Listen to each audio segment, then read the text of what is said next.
It's been 6 months since President Trump took office.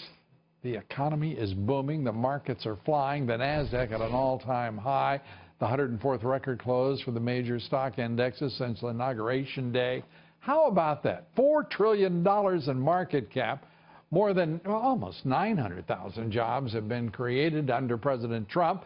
The unemployment rate has dropped 0.4 down to 4.4%.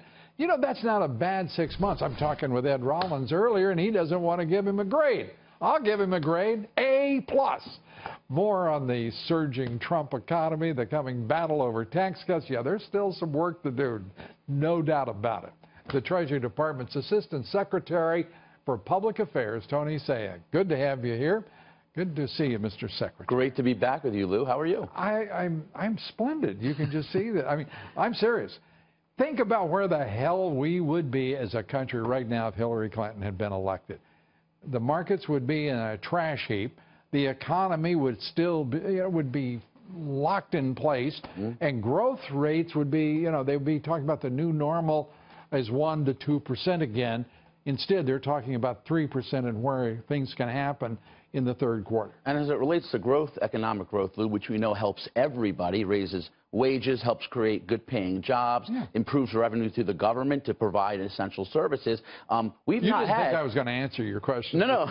We've not had sustained economic growth for 8 years. And you see what the problem is, and that's what the president had inherited. Well, let's go to the most important issue, jobs. You talked about 900,000 being created since he took office. 821,000 of those are private sector jobs. 79,000 of those are construction jobs. 42,000 of those are mining and logging jobs. 41,000 are manufacturing jobs. He's creating that economy that for way too long, almost a decade, was nearly eliminated by bad economic policy. And I get a kick out of the national left-wing media that will not give him credit for what's happening, will not take note of the difference in attitude, demeanor, and leadership tone of President Trump versus his predecessor, who just everything he could do to slow down the engines of growth in this country, he did. And suddenly we're talking about energy independence. We were told for 8 years under President Obama that, oh, you can't talk about energy independence. We can do better. We can be exporting, blah, blah, blah. We're talking about energy independence, folks. This country is taking control of its destiny under this president. Well, this country is leveraging the power that we have economically that has been completely thwarted for 8 years of, again, very bad economic and domestic policy. We've changed the conversation, Lou, completely from 8 years of redistribution of government control to economic growth and empowerment of people to make decisions, over their economic outcomes. And when you talk about tax reform, when you talk about regulatory relief and renegotiating trade agreements so they're fair to American workers two of those three and American businesses, that's what we're focused on. What isn't happening right now is tax reform.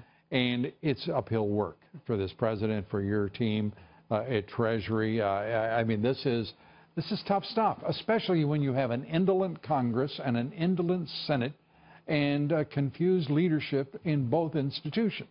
I'm going to happily report to you, Lou, that I think we have made. You're not going to try to shine me on here. I'm going to tell you the facts, and you decide what you think of them. How about that? The facts are you're going to report, and I'm going to decide. You decide, and the viewers will ultimately decide. But look, we have had the group of six with Secretary Mnuchin and Gary Cohn representing the administration with the congressional leadership working on tax for a very long time. Secretary Mnuchin meets with Kevin Brady, the chairman of Ways and Means, nearly every week. You're going to get rid of border adjustment tax? Are we going to have to hear any more of that nonsense because of some sort of BS with the House leadership? We're negotiating. Am I going to hear a better way, or am I going to hear we're going to do it the right way and we're going to follow the president's agenda? Well, look, a lot of our plan was based on the campaign plan that the president campaigned on economically. And that's focused on growth and creating jobs. That's focused on making businesses more competitive. So this won't be the Goldman Sachs plan?